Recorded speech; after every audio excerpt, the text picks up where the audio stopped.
بسم اللہ الرحمن الرحیم نحمده ونصلی ونسلم علی رسولہ الکریم اما بعد فاعوذ باللہ من الشیطان الرجیم بسم اللہ الرحمن الرحیم۔ یہ بات واضح ہے کہ جب حق آئے تو حق کی روشنی سے باطل کا اندھیرا وہ چڑھ جاتا ہے، جیسے کہ اللہ تعالیٰ کا فرمان ہے وَقُلْ جَاءَ الْحَقُّ وَزَهَقَ الْبَاطِلُ إِنَّ الْبَاطِلَ كَانَ زَهُوقًا۔ اس بارے میں یعنی امت کی انتشار اور امت کے اختلاف کے وقت امام مہدی کا آنا، یہ باطل کا ختم ہونا اور حق کی سرخی کا افق پر پھیلنا ہے۔ اس بارے میں چند روایات ہے، اس کا تذکرہ ہے حضرت اعمش وہ ابو وائل سے اور وہ حضرت علی رضی اللہ عنہ سے نقل کرتے ہیں کہ آپ نے اپنے بیٹے حضرت حسن کو دیکھ کر فرمایا کہ نبی کریم صلی اللہ علیہ وسلم نے حسن رضی اللہ عنہ کے بارے میں فرمایا تھا کہ ان ابنی ھذا سید، کہ میرا بیٹا سردار ہوگا، اور یہ بات نبی کریم صلی اللہ علیہ وسلم نے ارشاد فرمائی، اور آگے یہ بھی فرمایا کہ اللہ تعالیٰ عنقریب ان کے پشت سے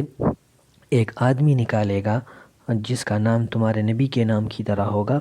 اور وہ اخلاق میں نبی کریم صلی اللہ علیہ وسلم کے مشابہ ہوگا، اور شکل و صورت میں نبی کریم صلی اللہ علیہ وسلم کے مشابہ نہیں ہوگا۔ اور اس زمانے میں اس کا ظہور ہوگا کہ جب لوگ اس بارے میں غفلت میں ہوں گے اور حق وہ مٹ چکا ہوگا اور ظلم ہر طرف پھیل چکا ہوگا۔ اور اگر یعنی امام مہدی کا ظہور نہ ہو جائے اور وہ موجود ہو اور وہ حق یعنی خلافت کو قبول نہ کرے تو اس کا گردن اڑا دیا جائے گا، اور امام مہدی کے نکلنے کے بعد آسمان اور زمین کے سارے لوگ وہ خوشی وہ ہنسیں گے اور خوشی کا سماں ہوگا، کیونکہ وہ زمین کو اپنے عدل و انصاف سے بھر دیں گے، جبکہ ان سے پہلے پوری دنیا ظلم اور جور کے دلدل میں پس چکی ہوگی۔ اس روایت میں یہ بھی فرمایا کہ اگر وہ نہ نکلے اور وہ یعنی خلافت کو قبول نہ کرے تو اس کا گردن اڑا دیا جائے گا۔ یہ اس بات پر دلالت کرتا ہے کہ امام مہدی کے ظہور سے پہلے ان کے جو دشمن ہے انہوں نے امام مہدی کو خوب یعنی ان پر نظریں ہوں گی تاکہ امام مہدی نکلے اور ہم ان کو قتل کریں، تاکہ ان کا جو ان کی جو اسٹریٹجی ہے اور ان کا جو طریقہ کار ہے وہ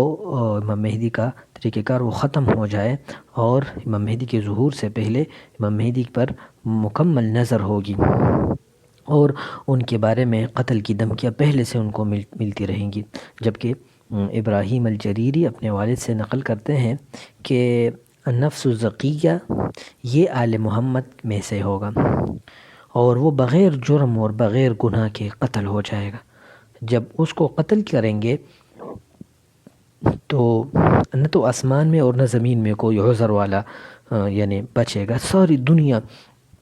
مسلمانوں کفار اس کے قتل پر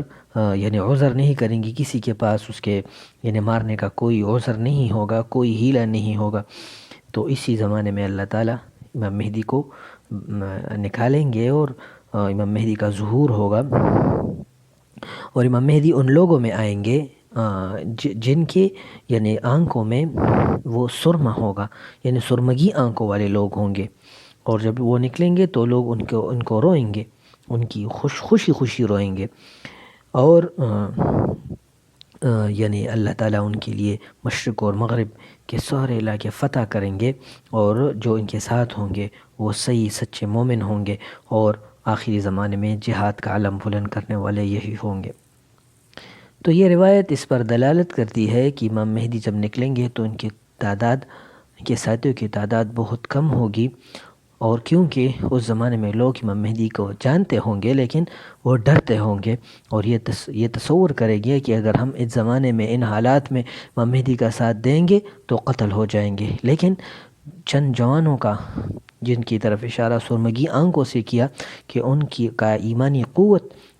اور ان کی بیت کی پختگی وہ مضبوط ہوگی، جیسے کہ اصحاب کہف کے بارے میں فرمایا انہم فتیۃ آمنوا بربہم، یہ وہ جوان تھے جنہوں نے اپنے رب پر ایمان لایا اور اپنے ایمان کی بڑھوتری اور زیادتی ہدایت کے ساتھ کی۔ تو بیت پر اصرار اور امام مہدی کے بیت کے لیے یعنی پوری دنیا میں عدل و انصاف کے اقامت کے لیے ان کے دلوں میں سارے جو رستے ہیں، ساری جو مشکلات ہیں وہ ہیچ ہوں گی، کیونکہ وہ اللہ کے نور کو دیکھ رہے ہوں گے، اور اللہ کے نور کو اللہ کے خاص بندے ہی دیکھ سکتے ہیں۔ قلوب العارفین لہا عیون ترا ما لا یراہ الناظرون، یعنی جو عارفین ہیں وہ ان کے قلوب، وہ ان کے دلوں کی ایسے آنکھیں ہوتی ہے اور جن کی نظر عام نظروں سے مختلف ہوتی ہے، اور وہ صرف یعنی عارفین کو نظر آتی ہے، جیسے کہ امام زہری کی روایت ہے کہ فَيَوْمَئِذٍ لَا يَبْقَى مِنْ أَنْصَارِ ذَلِكَ الصَّوْتِ الْأَعْلَى، امام مہدی کے ظہور سے پہلے آوازیں لگیں گی، تو ایک آواز آسمان سے ہوگی بلند آواز، ایک آواز زمین سے ہوگی جو امام مہدی کے مخالف ہوگی۔ تو یہ امام مہدی کے جو بلند آواز والی، آسمان والی آواز اور ان کی اتباع کرنے والے لوگ، وہ صرف 313 لوگ ہوں گے جن کی تعداد بدر کی سی ہوگی۔ اور جب وہ آئیں گے کعبہ کی طرف، تو کعبہ میں امام مہدی کو پائیں گے، تو وہ ڈر کے مارے ان کے ان کی جو کندھے کی کا گوشت ہے تو کامنے کی وجہ سے وہ بھی یعنی ڈر کے مارے وہ ہل رہا ہوگا، اور وہ کہیں گے کہ جس بات کی طرف تم مجھے بلا رہے ہو تو اس کی شر سے میں اللہ کی پناہ چاہتا ہوں، لیکن زبردستی لوگ ان کو بیت پر مجبور کریں گے۔ جبکہ امام باقر رحمۃ اللہ علیہ کی ایک روایت ہے کہ امام مہدی وہ ذی طویٰ کے ایک گھاٹی سے نکلیں گے اور ان کے ساتھ 313 لوگ ہوں گے، اور امام مہدی حجر اسود کی طرف پش کر کے ٹیک لگائے ہوئے ہوں گے۔ تو یہ نہیں کہ امام مہدی کا ظہور وہ ذی طویٰ کے ساتھ ہوگا اور ان کے بیت کا اعلان یعنی مسجد حرام میں اور کعبہ میں داخل ہونے سے پہلے ہوگا، بلکہ ان کے آنے کا جو ابتدائی وقت ہوگا تو وہ ذی طویٰ ہوگا۔ جبکہ بعض روایات میں امام مہدی کے ابتدائی دور میں جو بیت کے بعد سب سے پہلے خطبہ جو کریں گے اور اہل مکہ کو خطاب کریں گے اور ہم مسلمانوں کو خطاب کریں گے، پوری دنیا کی پورے انسانوں کو خطاب کریں گے، تو اس میں یہ ہے کہ وہ ثم یظہر المہدی عند العشاء، کہ امام مہدی رات کے وقت عشاء کے بعد وہ ظاہر ہوں گے، ان کے پاس نبی کریم صلی اللہ علیہ وسلم کا جھنڈا اور قمیص اور تلوار ہوگی اور علامات ہوگی، نور ہوگا، ان کے بیان میں چاشنی ہوگی۔ عشاء کا نماز پڑھ کر اعلیٰ جو بلند آواز سے کہیں گے کہ اے لوگو، میں تمہیں اللہ کی طرف نصیحت کرتا ہوں اور اللہ کی طرف تمہیں بلاتا ہوں، اور تم اپنے رب کے سامنے پیش ہونا ہے، اور اپنے رب کا جو دلیل ہے تمہارے پاس وہ مکمل ہو چکی ہے، انبیاء اللہ نے بھیج دیے، کتابیں اللہ نے بھیج دی، جن میں تمہیں شرک نہ کرنے کا اور اللہ کی اطاعت اور اللہ کے رسول کی اطاعت کا تمہیں حکم دیا، اور قرآن کے احیاء کا اور قرآن کے احکامات کے نفاذ کا، اور قرآن نے جن کو ختم کیا ہے ان کے ختم ہونے کا تمہیں حکم دیا، اور یہ کہ تم حق اور ہدایت کے دوست بنو، اور تم یعنی متقی اور تقویدار بنو، اور دنیا وہ قریب ہے لیکن اس کا فنا بھی قریب ہے، اور اس کا زوال بھی قریب ہے، اور اس کا جانا بھی الوداعی وہ آنے والا ہے۔ تو میں تمہیں اللہ کی طرف اور اس کے رسول کی طرف، اس کے رسول کے جو کتاب لایا ہے قرآن، اس پر عمل کی طرف، اور باطل کے ختم ہونے کی طرف، اور سنتوں کے احیاء کی طرف میں تمہیں دعوت دیتا ہوں۔ تو 313 لوگوں میں وہ ظاہر ہوں گے، اور یہ آنا یہ بغیر کسی پہلے سے ترتیب کے بغیر ہوگا، اور ان کے ساتھ جو لوگ آئیں گے تو وہ خزاں کے موسم میں جو بادل ہوتے ہیں اس طرح ہوں گے، یعنی مختلف علاقوں سے ہوں گے، جو راتوں کو عبادت گزار اور دنوں کو شیروں کی طرح لڑتے ہوئے جوان ہوں گے۔ اللہ تعالیٰ ان کے لیے حجاز وہ امام مہدی کے لیے فتح کریں گے، اور وہاں جتنے بھی لوگ جیلوں میں ہیں بنو ہاشم کے، ان کو رہا کریں گے، اس دوران عراق میں کالے جھنڈوں والے آ چکے ہوں گے تو وہ بھی اپنے بیت امام مہدی کے پاس بھیجیں گے، دنیا بھر سے بیت امام مہدی کے پاس آئیں گے، ظلم اور ظلم کے رکھوالے وہ ختم ہو جائیں گے اور ساری دنیا اور شہر امام مہدی کے تابع فرمان ہوں گے۔ یہ روایت بھی اس پر دلالت کرتی ہے کہ امام مہدی کے دوست وہ دنیا میں متفرق مختلف جماعتوں کے، مختلف ممالک کے اور مختلف تنظیموں سے وابستہ افراد ہوں گے، اور یہ بھی احتمال ہے کہ امام مہدی اور ان کے ساتھی وہ خزاں کے موسم میں آئیں گے یا جب سردی کا آخری زمانہ ہوگا اس میں آئیں گے، جس طرح کہ حدیث میں قزع کی طرف اشارہ ہے۔ جبکہ بعض روایات میں آتا ہے کہ امام مہدی کا ایک دوست وہ امام مہدی کے آنے سے پہلے وہ مسجد حرام میں کھڑا ہوگا اور لوگوں سے امام مہدی کا تعارف کرے گا، اور لوگوں کو امام مہدی کی باتیں سننے اور ان کا جواب دینے اور ان کے ساتھ کھڑا ہونے اور ان کے خطبہ کو سننے کی طرف یعنی لوگوں کو دعوت دے گا، جیسے کہ امام زین العابدین سے مروی ہے کہ امام مہدی کے ساتھ ایک آدمی کھڑا ہوگا اور وہ آواز دے گا کہ اے لوگو ھذا طلبتکم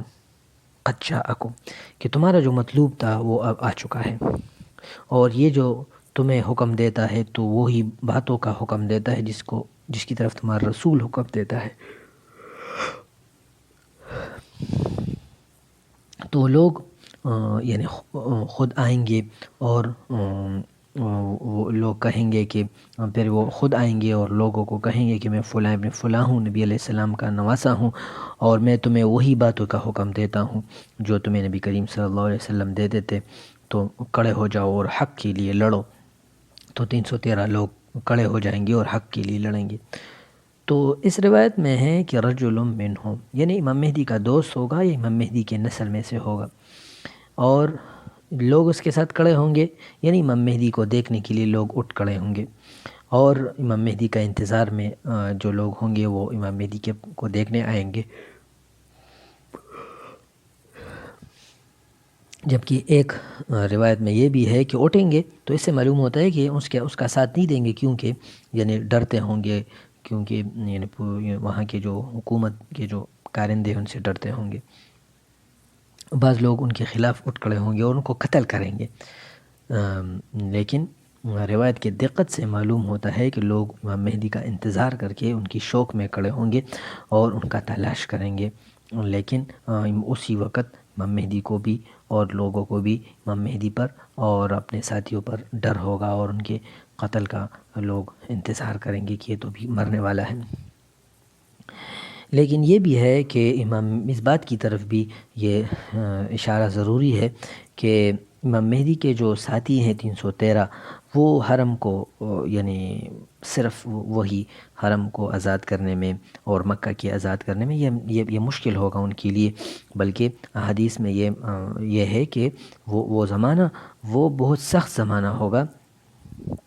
جیسے کہ اس سے پہلے امام مہدی کا جو دوست ہے نفس زکیہ وہ بھی قتل ہو چکا ہوگا، اور یعنی اس زمانے میں وحشیت اور بربریت وہ عام ہوگی، جس پر یعنی حدیث کے الفاظ واضح دلالت کرتے ہیں۔ تو اس سے لہٰذا امام مہدی یعنی امام مہدی کے پاس غیبی اسباب بھی ہوں گے، اور غیبی اسباب کی تیاری میں اللہ تعالیٰ نے ان کے ساتھ یعنی ان کو قدرت دی ہوگی، تاکہ جو یعنی خطبہ دیں اور پورا خطبہ دیں، لوگ ان کے پاس آئے اور امن و امان کے ساتھ یہ بیت اپنے اختتام کو پہنچے۔ لیکن اس زمانے میں یعنی حالات کی گرمی اور فضا کی سختی اور لوگوں کا خوف وہ امام مہدی کو اور ان کے ساتھیوں کو بیت اور ان کے اتباع کرنے والے کو بیت کے دوران وہ آئے گا، جیسے کہ ہر روایت میں ہے کہ امام مہدی وہ کانپیں گے اور وہ خوف کے مارے وہ پریشان ہوں گے کہ تم جس بات کی طرف مجھے دعوت دیتے ہو تو یہ بات مجھے پسند نہیں ہے، اور لیکن لوگ ان کو بیت پر مجبور کریں گے۔ جبکہ امام مہدی کے پاس جو لوگ آئیں گے تو وہ یعنی امام مہدی کے مخالفین وہ امام مہدی کو تلاش کر کے امام مہدی کو اور ان کے دوستوں کو، ان کے ساتھیوں کو وہ پکڑیں گے، اس وجہ سے